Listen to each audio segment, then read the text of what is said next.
بعد از طی یک مسیر طولانی و پرپیچ و خم در یک بلندی برای نهار خوردن و بازدید از یک موزه انسانشناسی بود. اونجا واقعا حس عمیقی از تاریخ و تکامل انسان رو در من برانگیخت.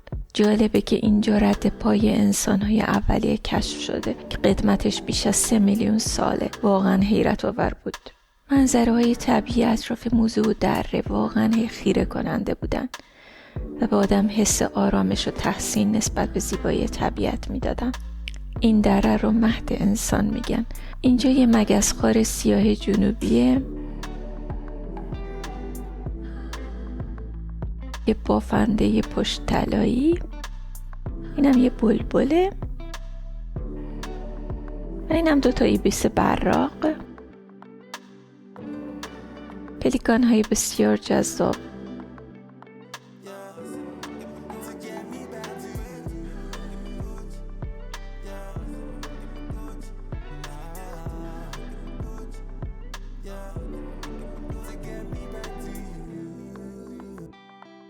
اینم که میبینید یه شترمرغ نر هست و این ماده‌اش. اینجا یه مارمولک میبینین که به خاطر شباهت رنگاش به لباس مرد عنکبوتی در آفریقا به اسپایدرمن لیزارد معروفه. درست وسط سنگ فرش ها این بافنده زرد رنگ ایستاده بود.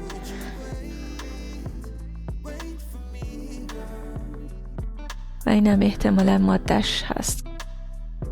اینم یه فنج سینه بنفش با منقار ضخیم و قرمز.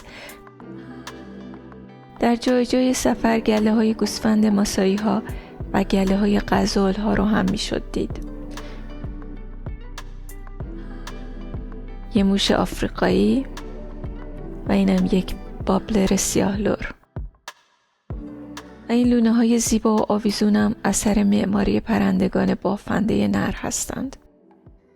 اینم یه حواسیل خاکستری در حال رژه رفتن در دشت ساوانا.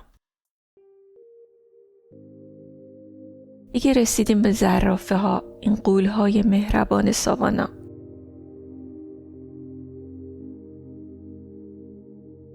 خیلی جالبه که لکه‌های روی پوست هر زرافه منحصر به فرده، مثل اثر انگشت.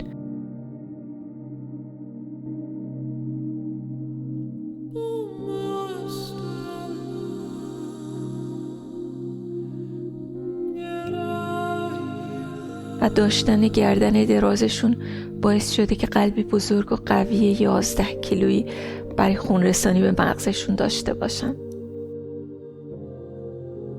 البته زرافه ها با وجود و ظاهر آرامشون در صورت تهدید میتونن با لگدهای قدرتمندشون شکارچیایی مثل شیرها رو از خودشون دور کنن و حتی بکشن. اینجا هم یه مرغ منشی یا سکرتری برد میبینید، یه پرنده کمیاب که از دیدنش حسابی ذوق زده شدیم. پرنده الگانت و با ابهت متاسفانه در معرض خطر انقراضه. یعنی اسمش به دلیل شباهت پرهای سیاه روی سرش به قلم‌های پشت گوش منشیا در قدیم انتخاب شده.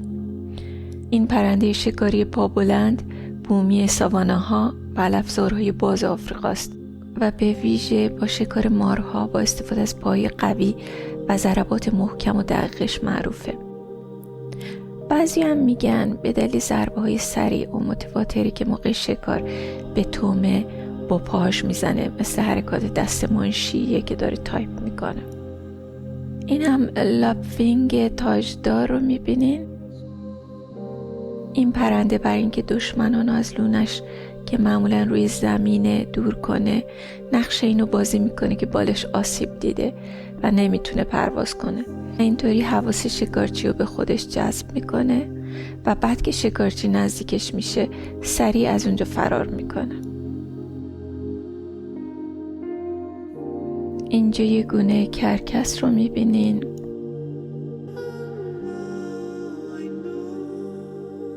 اینجا هم یه شاهین میبینین.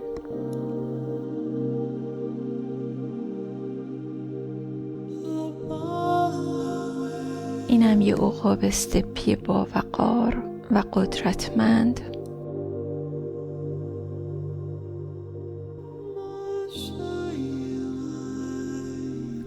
بعد از یه روز طولانی در پایان روز تماشای غروب خورشید در ساوانا واقعا جالب و منحصر به فرد بود. در اواخر راه رانندمون به سختی در تاریکی راه رو برای رسیدن به کمپ پیدا کرد.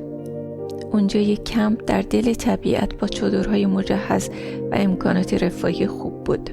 کارکنان داخل کمپ با روی خوش ازمون پذیرایی کردند و تمام تلاششون رو می‌کردن که وسایل راحتی و امنیتمون رو در دل بیشه‌زار شیرها فراهم کنن. البته اون شب حدود ساعت 3 شب با صدای غرش شیرها از خواب بیدار شدیم.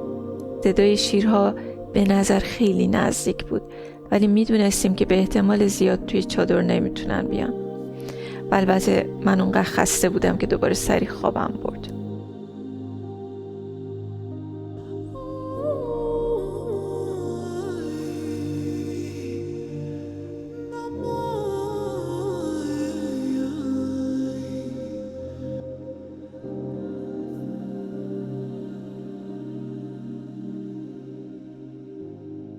صبح روز بعد ساعت 7 به سمت سرنگتی نشنال پارک را افتادیم.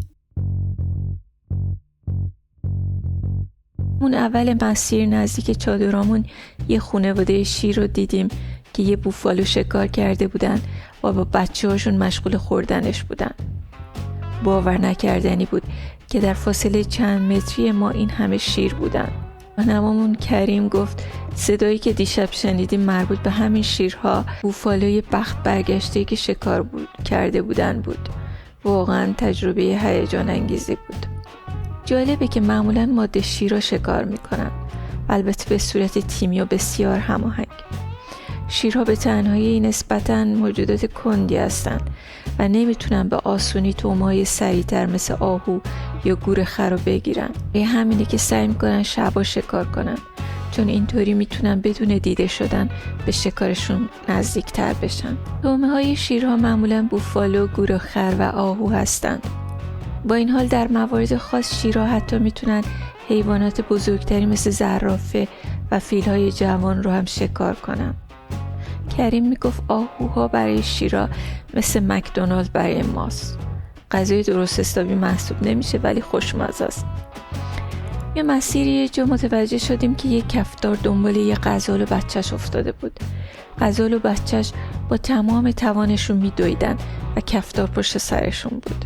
ولش فکر کردیم کار یکیشون تمومه، ولی چند تا از غزالای دیگه دور و بر کفتار شروع کردن به دویدن و حواسشو پرت کردن. اینجوری غزال و بچهش تونستن فرار کنن و کفتار بی‌نوا دست خالی موند. صحنه خیلی هیجان انگیزی بود، مخصوصا دیدن اینکه چطور این حیوونا در مواقع ضروری با هم میتونن همکاری کنن. یه مورد آب که شدیم چند تا کروکودیل هم دیدیم که بی حرکت کنار آب دراز کشیده بودن.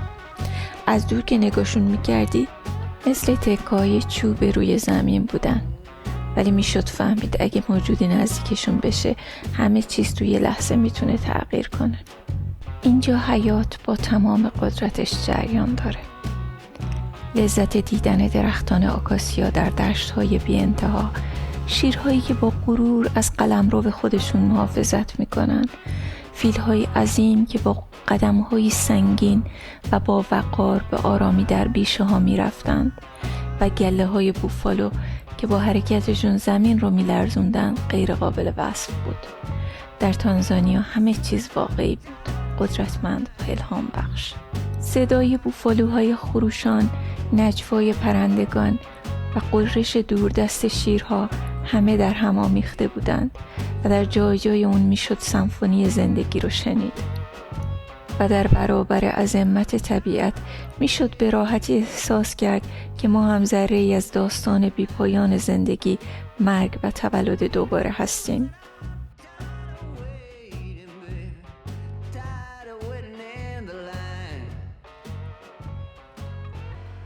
But I can't quit you, baby, 'cause I'm gonna wait until the end of time.